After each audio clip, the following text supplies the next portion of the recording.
Hi, and welcome to the Girlfriend God. My name is Kelly, and I'll be your host.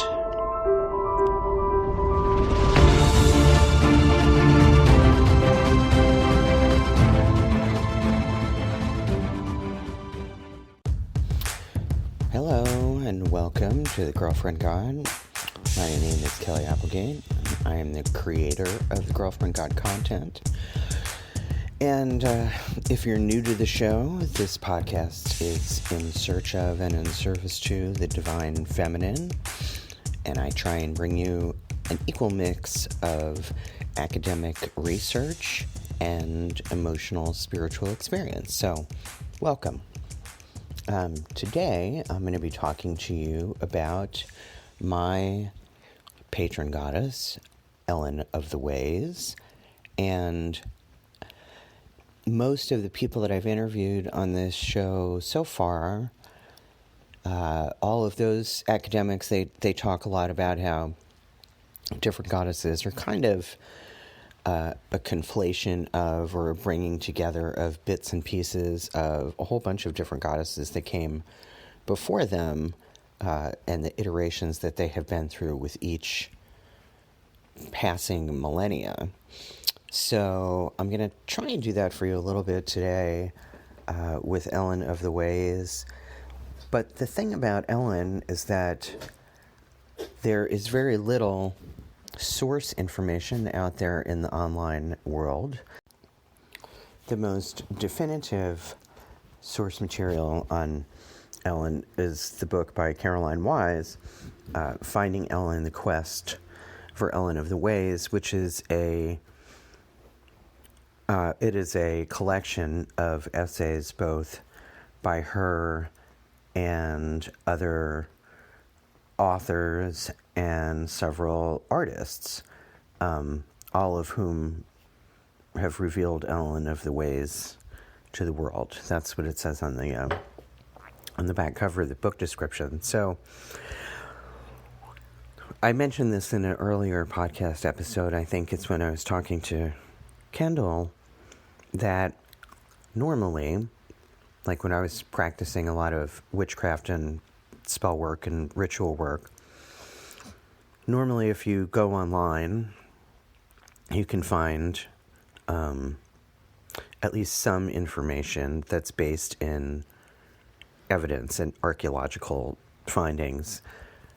Any goddess, pretty much any goddess you've ever heard of, you can find a correspondence, usually from a witch, that explains what herbs and what flowers and what colors and what offerings and all of that stuff that is associated with that goddess. That is not the case with Elen of the Ways, or at least that has not been my experience of doing some kind of deep dive research online. So when it comes to that part of Elen's mythology, I've kind of had to make it up as I've gone along and kind of created my own mythology of things that are very personally relevant to me, but have no basis in source material or archaeological evidence. So, for example, like I associate the stone malachite with Elen for no other reason than that just felt like the right connection to make. Maybe it's because I do see Elen as sort of a green lady, woman of the wood. So the dark green of malachite reminds me of forests, and so I made that correlation for myself. So anyway, without further ado, I'm kind of just going to give you an overview of some of the things in Caroline Wise's book, and when you guys have questions, you can contact me on social media, or you can send me an email at thegirlfriendgod@gmail.com.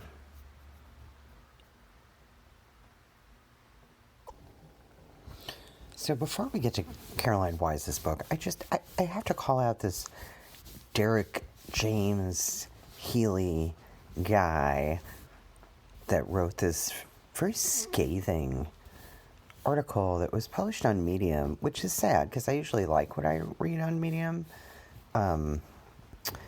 called Debunking Ellen of the Ways, which is really just a rant about alleged cultural appropriation and unverified personal gnosis, and ranting about that and his own spiritual journey. And I just thought, I mean, if you want to look it up, like I said, it's on medium.com, and it's called Debunking Ellen of the Ways, and he published it September 2nd of 2021. And I don't know what this guy's issue is. I don't know why he felt it necessary to write what he did. So before I really get into the essays in Caroline's book, I just want to, I got to call out this Derek James Healy guy who published an article on medium.com, which is disappointing because I usually like Medium, although I don't always read it. Anyway, he wrote this scathing article called Debunking Ellen of the Ways, and it's just, I mean, it's so unnecessarily cruel. And a lot of what he says is there's this great response comment by somebody named, I don't know, Stilgar, some anonymous person who left a comment after reading the article. And I so agree with what he said, and he said it much more nicely than I would have. But this guy, like, his whole article is not only slamming Caroline Wise, saying that this is a goddess that she entirely made up, which is incorrect. She openly admits to saying that she created the name Elen of the Ways, but that's it. So, I don't know what his problem is, or his problem with female deities is, or his problem, just his problems in general, which made him want to get on medium.com and write an article that essentially, at the end of it, if you can read between lines, says nothing more than, I have a fragile ego, need to be validated, so I'm going to tell you all the reasons that I'm the best researcher ever and why everyone else is stupid and wrong. At least that's how it read to me. So, yeah, like I said, I just wanted to call that guy out. Derek James Healy, Debunking Ellen of the Ways. He wrote it it was posted on September 2nd in 2021, if you are curious to read it. And the comment that follows, which is really kind of telling this guy that he doesn't know what he's talking about as much as the people that he claims don't know what they're talking about. So, and I just want to say for myself that, and I don't want to get into a big argument or a big discussion about cultural appropriation, because of course that is a real thing. But what I have seen in this age, especially online and on social media, I think that cultural appropriation is one of those phrases that gets thrown around so frequently that, especially in religious and spiritual traditions, that people may not fully understand what cultural appropriation is, and that maybe because someone who didn't understand it explained it to them that way. In any case, when we get right down to it, at the end of the day, all of our current religious and spiritual traditions were culturally appropriated from things and beliefs and peoples and mythologies and theologies and, and on and on and on, of things that came before. Like, all our stuff came from other people's stuff.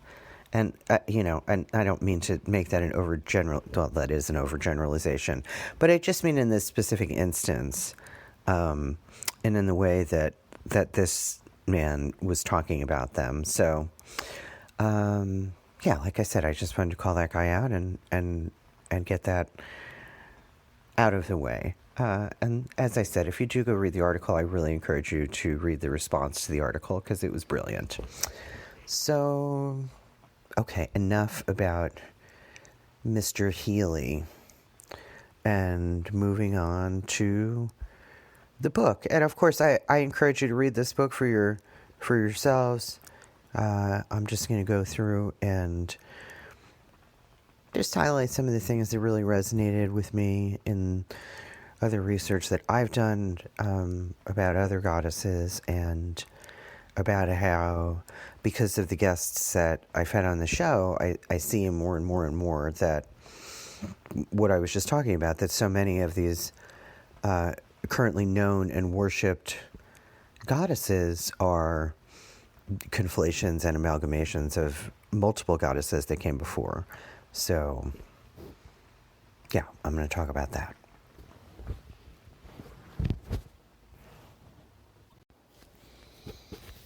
So since I'm not used to really lecturing, I'm just going to talk and give you some facts, and I hope that you get something out of it in whatever haphazard manner I present it to you.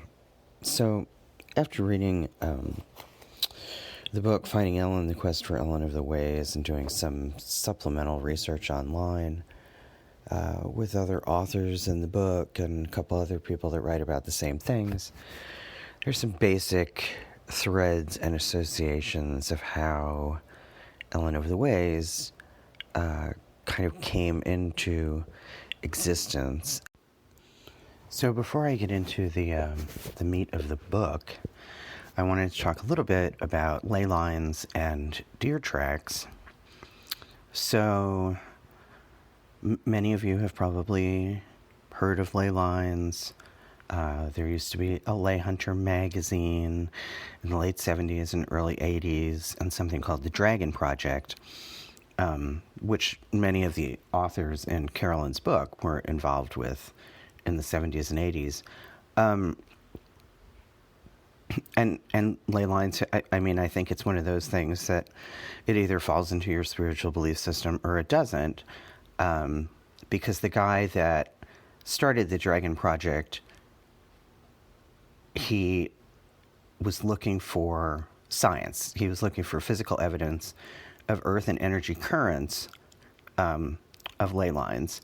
So that project went on for over 20 years. I think there were some disagreements between how it started and what it became. And I believe that in sort of New Age circles today, ley lines are still discussed. Initially, the idea was that there were straight tracks that crisscrossed all over the globe, and kind of like latitude and longitude. And there are both man-made and natural historic sites and structures that kind of fall into alignment around these lines. So people believe that the earth energy flows through the current of rivers and streams in these areas and carries that energy with it, as do the trees in the area, the rocks, the plants, the fauna, the animals, that they all carry this ley line energy within them. So, like I said, that belief has been discussed a lot since the 70s and 80s. And for me, I think there's enough evidence to support that ley lines exist. But that's just me, and it may be just part of my overall spiritual belief system that wants to believe that. You know, I say a lot in my own life that even if it isn't true, even if something isn't true, I believe it. And that's what matters, because believing or not believing determines how I feel about it, or if I want to do more research about it. So and I wish that I could have found it online for you guys this morning, but I think there was another theory about early royals wanting different castles to be connected, but, you know, I could be making that shit up off the top of my head because I don't remember where I read it, and I couldn't find anything about it today. So the thing about ley lines is, and she talks much more about this in her book as to the various authors, ley lines kind of almost became synonymous with shamanic trance journeying. Because the other thing that the Dragon Project did was to have volunteer people dream along the ley lines and a bunch of other stuff. In the introduction to the book, she says, at that time I was a monitor with the Dragon Project, which was founded in 1977. Its purpose then was to be an interdisciplinary body investigating reports from folklore and oral accounts that certain prehistoric sites had unusual properties, or that the earth below them did. The project explored potential electrical and radiation anomalies as part of its investigations. The Dragon Project these days is concerned with consciousness studies and landscape. I don't know if that's still true. So, Caroline's book quotes Paul Devereaux's work, and so in it she gives us this quote, which is to say, in brief, the straight landscape lines were a formalized expression of shamanic trance, whether occurring as a desert marking or ritual, ceremonial road. It was in essence a specific entoptic pattern derived, it would seem, from the tunnel form constant, which is an experiential straight line. Coincidentally, as this mystery was being unraveled, archaeologists were discovering entopic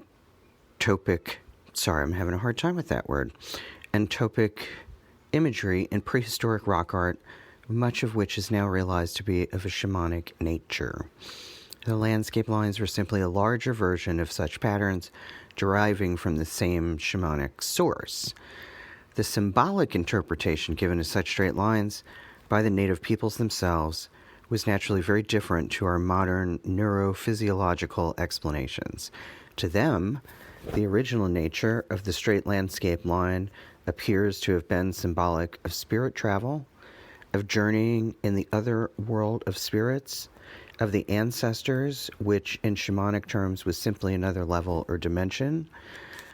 The line was a sign or even an actual mapping of the shaman's ecstatic out-of-body journey. So she quoted that from Paul Devereaux's website, which is Paul Devereaux, that's DEVReux.co.uk/body_leyline. So it seems to me that Devereaux really set out to debunk the earlier theories of ley lines made by Alfred Watkins, and he was the one saying that they were energy lines between monuments and man-made structures. And so all of this is relevant because later on in my research and later on in Caroline's book, she talks about the deer tracks. So even though the ley lines and the deer tracks aren't the same thing, I suspect that there's a connection there. I don't know why I believe that. It's an intuitive feeling.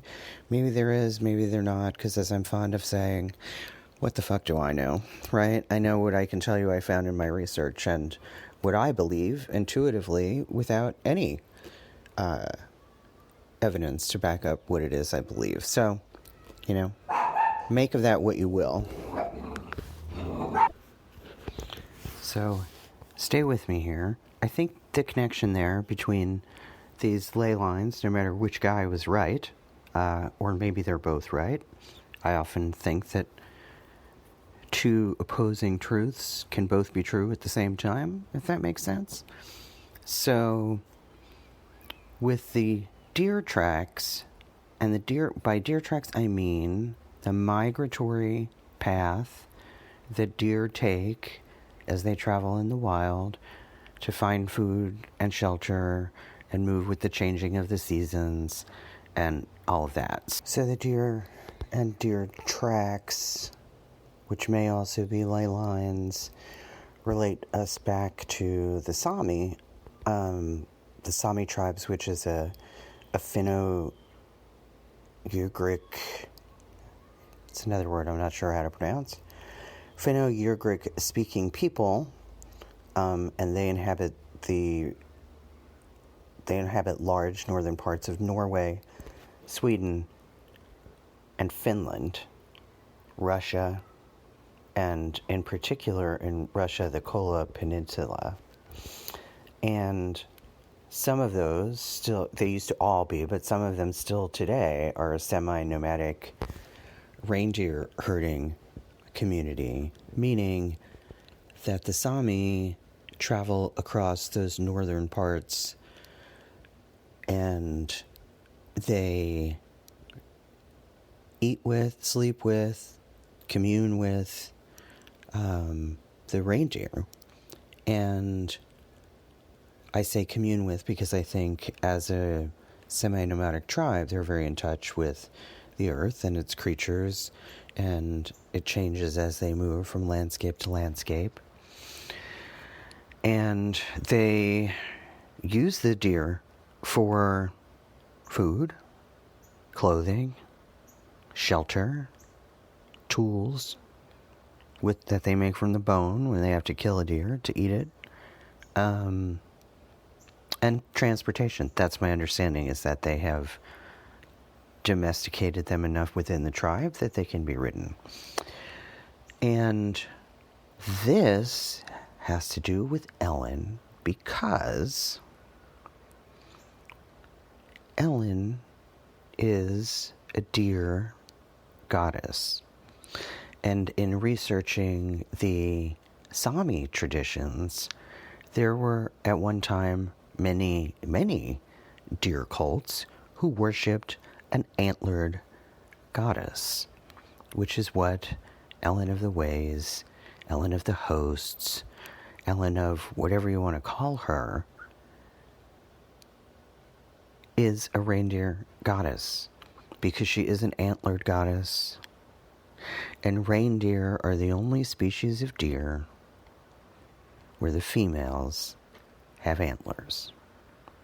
So, that's the connection that we can make to the Sami tribe and the deer tracks and potentially the ley lines, because I assume that at some point the deer tracks, the straight tracks, either intersect with or run parallel to some of these ley lines. That's just a theory, but I'm not a scientist, so I have no proof of that whatsoever. So, like, you're getting an educational talk without me really giving you any information about source material. But I will at the end, I promise. So in addition to the Sami in Norway, Sweden, Finland, and Russia, we also have some London lore of deer that relate to Elen. What's this guy's name? Just a second. Harold Bailey, Bayley, wrote a book in 1935 called The Lost Language of London. And in that book, he says, Caroline Wise says that he says, Barley's inspired but unreferenced and unsupported assumptions spoke of Elen as a lost British huntress goddess who guarded the old trackways, those are the deer tracks, or ley lines, maybe, guarded the old trackways accompanied by a greyhound. He saw her as a British version of the goddess Diana, and consequently, probably Artemis. Bailey also thought of Elen as a goddess and guardian of London, claiming that London was named for her, Lundun. He believed that Elen was remembered in the legend that Saint Helena oversaw the building of the Roman London Wall. And there are more references to Saint Helen later in the book. Saint Helena. which has, lore and legend of her own. I want to go back to Caroline's introduction because I think it's interesting that, so Finding Ellen, the Quest for Ellen of the Ways was published in 2015, I believe, and she's got a lot of really good information in her introduction, and also the whole book has a fairly exhaustive list of references with source material, which you know how much I love my source material. That's why I have all these academics on the show. And it's interesting that she wrote this in 2015 because I see this as even more true now than it was then. She writes, "There has been a growing interest in a kind of contemporary tribe of priestesses of Ellen has appeared within the wider goddess movement. That Ellen of the Ways was not just an unsubstantiated personal gnosis, confined to her own visionary experience, but rather a phenomenon that others are responding to." And she says a little further down the page that when she started writing about Ellen and speaking about Ellen, there was a curious hostility and very real disapproval from certain sections of the pagan community who told me I was wrong, that there was no such thing as a horned goddess, only a horned god.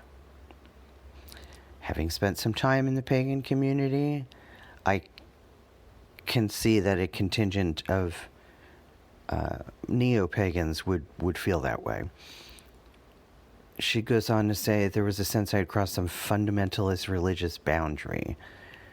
There was no room for the horned goddess, even among our own community in those days. So I would say that's still partially true today, but I find it interesting, and I've mentioned this before, kind of tangentially in other podcast episodes, that goddesses in modern culture and modern witchcraft and in neo-paganism tend to, be suddenly pulled from obscurity, and then because of social media and Hollywood, suddenly that goddess is known everywhere.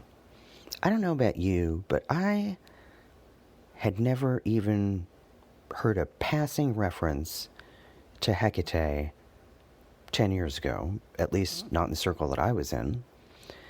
And then it was as if overnight somebody pulled her from her primordial nature, and then she became a part of everything. Overnight there were, 20 Facebook groups and 30 Instagram accounts and TikTok videos of people dressing up as what they believe Hecate to be. And then, of course, if you watch Hollywood produce things, in The Chilling Adventures of Sabrina, the last 2 episodes, Hecate was who they were worshiping. So, I don't know, it's interesting to me to see that phenomenon happen. But I also have seen that happen a little bit with Ellen of the Ways. Again, an obscure goddess that I had never heard of until I did, and I don't remember the first time I heard of her. But then there were websites about it, and there were postings about it in pagan groups on Facebook, and there is a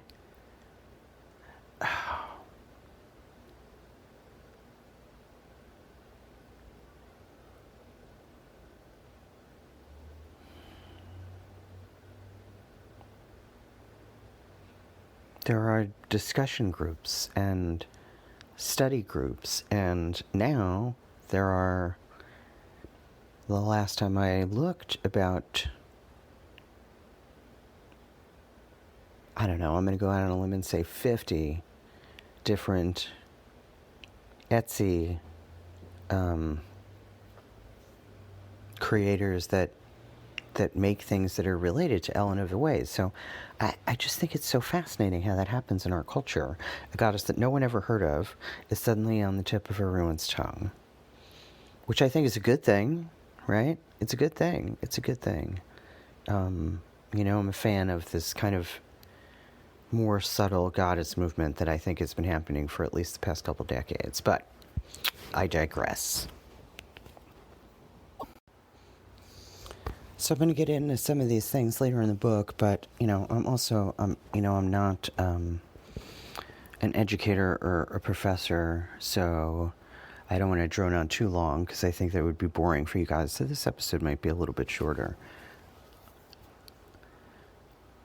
In Caroline's book, she has a fairly comprehensive list of the paths that her and the other authors went down to find these pieces of Elen of the Ways in history. So on page 22, again in her introduction, she says, and I'm going to paraphrase, several contributors had set out to explore this elusive figure of St. Helen, including St. Elen of Wales, Elen le Dog, I don't know. It's Welsh. That's all I can say. Ellen, who is also known as Ellen of the Hosts, whose myths and history became intertwined with St. Helena of Constantinople. Other mythic Helens and Ellens had become attached to these characters too, making up the end result, which is our Elen of the Ways, such as Arthurian Elaine, the Lily Maid of Celtic myth. They even looked into Helen of Troy. But she goes on to say this heroic famed beauty may also hide an earlier goddess in her cloak, discussed in part 3, the Green Lady. Anybody who's even half a pagan or pagan adjacent is familiar with the lore of the Green Man and the Green Lady, I think. I don't really know who listens to this show, so I really don't have an understanding of what you know and don't know. But again, feel free to reach out to me on social media. That's just Instagram and TikTok. Or you can send me an email at thegirlfriendgod@gmail.com. So one of the first things that Caroline talks about in another, in an essay that was written by her, called Ellen of the Roads of the Country and the Town, discusses the connection between the Mabinogion, which you may have heard of. It's it's kind of this really large volume of folklore and other worldly tales from the medieval period, kind of like the Canterbury Tales, but not. Sort of, but not. So in it, there is a story called The Dream of Maeskin Weldig. Boy, I'm horrible with the Welsh names. Sad, since I have some ancestry in Wales. But anyway, that tale is about this, I think he was a king or the leader of I don't know. Anyway, he was the 4th century Western Roman emperor and commander of Britain. And in this story, he falls asleep and finds Ellen in a dream and then becomes obsessed and blows off all his military responsibilities to go searching for her. So Ellen in that is, I'm going to try this again, Elen Luydog, Luydog. Please, someone who speaks Welsh, please contact me, because I am not doing it justice, I am sure. Anyway, so as a result of that story, or maybe in that story, she becomes known as this Elen of the Roads because she helped this commander of Britain as he went searching for her. She was thought to influence him to make the high roads from one stronghold to another across the island of Britain. So with that, she became known as Elen of the Hosts. So I found what I was talking about earlier, later in this chapter. This is a quote from a book called Quicksilver Heritage, The Mystic Lays Their Legacy of Ancient Wisdom, published by Thorson's in Northamptonshire in 1974, and that was written by Paul Screeton. Paul Screeton, Screeton, and again, the name of the book is Quicksilver Heritage, and in it he writes, according to the Mabinogion, Elen built a system of roads from one castle to another throughout the Isle of Britain. This suggests the construction of trackways following the placing of stones, mounds, and one-tree hills to mark the ley lines. Elen, or the Christianized Saint Helen, mother of Constantine, has given rise to such names on lays as Hill, Ely Stones, Elen's Roads, and Elen's Causeway. So there is that link to the Welsh princess. So that is Elen's connection to this kind of Welsh and Celtic mythology. That's where we can find Elen in that context. So Caroline goes on in this chapter on page 46, which is in the chapter Elen is Goddess of Sovereignty. She's talking about the Goddess of Sovereignty, according to her, was that goddess was depicted on the 50 pence piece as Britannia. Now, if you are a TV watcher, perhaps you're familiar with the show Britannia, which many people have complained is historically inaccurate, and though that may be true, the theme of Britannia is that the Roman soldiers come back at, I think, 43 or maybe it was 46 AD, and this land of Britannia was kind of the last Celtic holdout where they were clinging to their beliefs and traditions, refusing to be overtaken by the Christianity that the Romans were bringing. So in Caroline's book, she says, and there's a reference there too. Hang on just a second.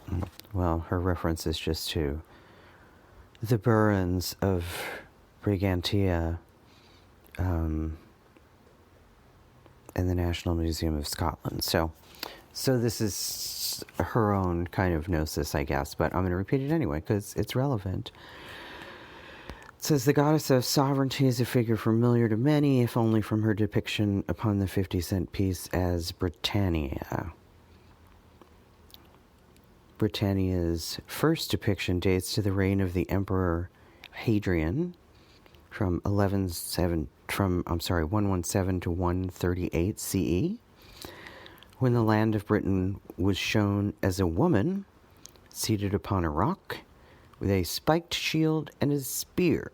And in the mythology, in Roman mythology, the attributes of the Britannia were linked with those of Minerva, and so the Palladian shield of shelter, the spear of bestowed victory, and the helmet of wisdom became those of Britannia also. The Romano-British statue of Brigantia, the northern Brigid found in Burns and Dumfriesshire, is also invested with the mural crown, a crown in which the turrets of a tower proclaim its wearer as the protector of a city. It remains one of the earliest images of the British goddess of the land, although it is the mythic literature of Britain and Ireland that gives us the substance of the goddess of sovereignty as a much more powerful, self-motivating figure. And then she goes on to draw more connections between goddesses of sovereignty in Britain, in Britannia, and the British Isles, and how they connect back to Elen of the Ways, because these goddesses of sovereignties were also connected to the legend of Saint Helena, the mother of Constantine. So kind of all gets meshed together there with Welsh writers further confused by Welsh genealogy, trying to link Britain with Rome and all of that. So in her chapter entitled Finding the Dear Goddess, that's a very meaty chapter, and I'm not going to get into all of it, but it might be where she makes her best case for the link between the modern-day Elen that we're talking about now and these ancient dear goddesses. So I'm just going to read the first paragraph. There were several potential dear goddess candidates in the British Isles to look at. In Gaelic myth, there's a figure named Flidas, who is associated with deer, and her aspects are of the fairy folk, and she is pulled in a carriage by red deer. That's a Gaelic mythology. She is of the Tuatha De Danann. I did pretty good with that one. The mythic race of mighty heroes and kings of pre-Christian Ireland. The warring Tuatha De Danann themselves conquered an even older mythic race. Flidas is mentioned in the pseudo-history, the Libor Gobela, the Book of the Taking of Ireland, which was compiled around the 11th century, and it's a collection of tales and poems about the history of Ireland from its pagan past to the coming of Christianity and on into the Middle Ages. So I will say this, I have my friend Carla, who has done all this research and is one of the leading experts on Artemis in the world, that in reading Caroline's book and in reading other source material about Elen of the Ways that has come about since Caroline's book, that there's, for me, that I can see a link between Elen of the Ways and Artemis. So maybe one is disguised as the other. We can argue about that later, about which one is a part of which one. But I think there needs to be a lot more historical, archaeological, and anthropological research and findings done about Elen of the Ways.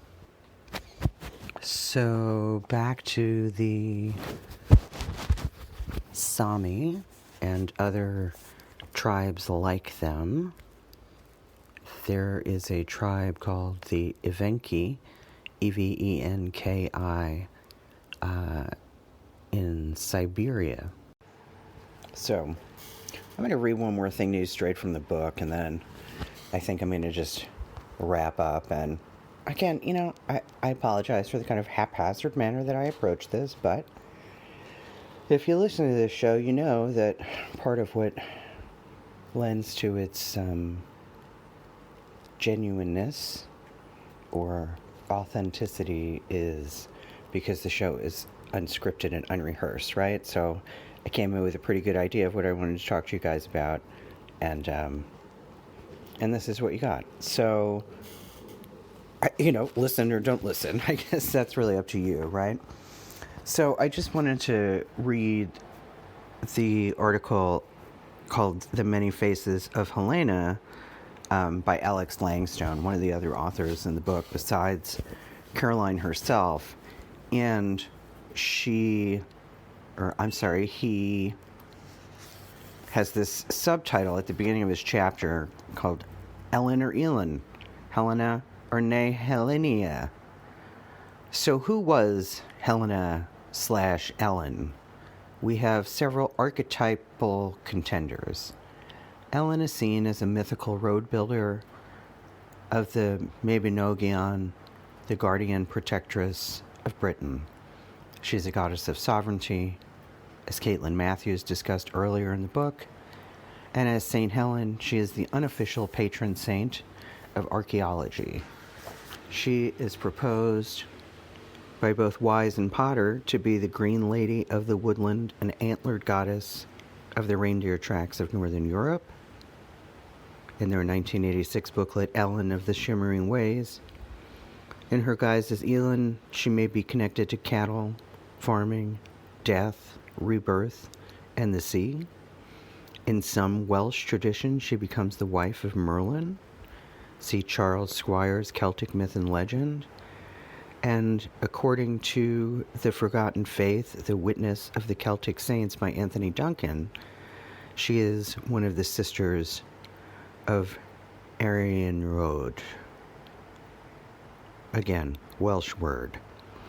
I think that she may also be an ancient Brythonic Cornish goddess with links to Cape Cornwall, and in particular to North Cornwall and Lundy, via her ancestry to Wales and northern England. Many of the Dark Age saints of North Cornwall and North Devon came originally from Wales, and there are stories that Ellen visited Lundy.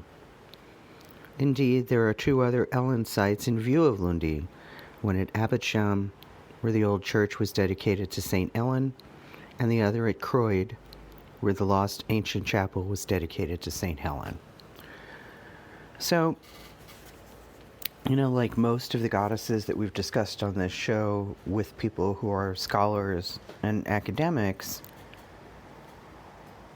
Ellen is like any other goddess in that she has pre-Christian roots. She has possibly Upper Neolithic roots or Paleolithic roots. There is a case to be made that she is a primordial goddess. And Ellen is what I call my patron goddess, because though if you've heard me talk on this show before about my own spiritual beliefs, I am a monotheist, and I believe that there is one supreme Godhead, deity, sovereign, whatever you want to call it, and that divinity is feminine in nature. But I have also called her the diamond god, right? With my little play on using God and goddess interchangeably. I think of it as God as just a nickname for goddess. When I need a quick one syllable, like, oh my God, this.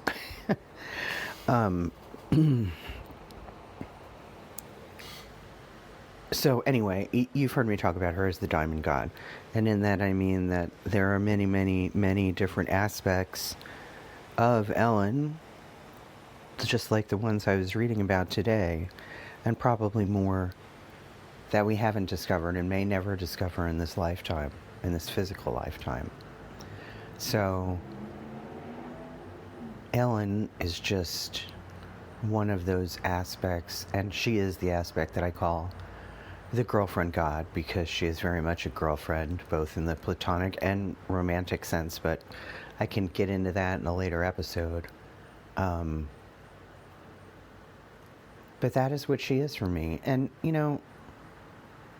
having a spiritual and I would say religious life, although As you know, with my looking into the chapel of our mother god, that I haven't found a religious body that really underlies what I believe as goddess, as the Godhead and supreme deity over all, and the creator of all. I wish I had a religion that I could claim, but I just don't. I mean, if I had to, I could call myself a Dianic Wiccan, but that seems, I don't know, just what I've read about Dianic Wicca, it still doesn't really fit with me. And because I don't think she's necessarily a lunar goddess or a solar goddess, I think she is both, because she created both. Anyway, the point is, faith, which is what I have in her, faith is always based in what I cannot experience with my senses, right? I can't see her, taste her, touch her, smell her as like what a human form of her would be like, right? So I have to believe in, and I do feel like I see her in a way. I do see her, taste her, touch her, smell her, because when I'm in nature, I get all of those sensations, right? I can taste salt when I'm by the water. I can feel the water. I can feel the breeze through my hair. I can see the changing colors of the leaves. But as far as what she can do for me and through me in my life, in this physical body, that is solely a measure of my faith, right? And I listen to a lot of Abraham Hicks, and one of the things that she says that I really like is you have to believe it to see it, rather than you have to believe it to see it. Or one of the things that I listen to a lot of Abraham Hicks, and one of the things that Abraham Hicks says that really resonates with me is you have to believe it to see it, rather than you have to see it to believe it. And I think that's a really good description of what faith is, right? Because in my view of my own life, I have seen her perform miracles in my life. True miracles, things that I never would have chosen to do or accomplish of and by myself. Because I consider my relationship with her, I mean, yes, she is obviously a figure that has greater and more power than I do. That's how she does those things that I can't do for myself. But I also consider myself a bit of a co-creator, if you will, with her. And, in the things that I want to have in my life, and things that I want to call into my experience. And that way I think we create together. And the other core spiritual belief that informs my practice and my spiritual worldview is that, and I've been saying this for years, even before I became a soul goddess worshiper and devotee, that I believe that whatever god or goddess, or multiple gods or goddesses that we believe in, that whatever that is exists both within me and outside of me. So in order to, I'm sorry, I live very close to a school with very young children. That's that screaming you hear in the background. Anyway, I believe that when I am lost or lonely or whatever, I have to go to her, but sometimes I've got to go inside to find her.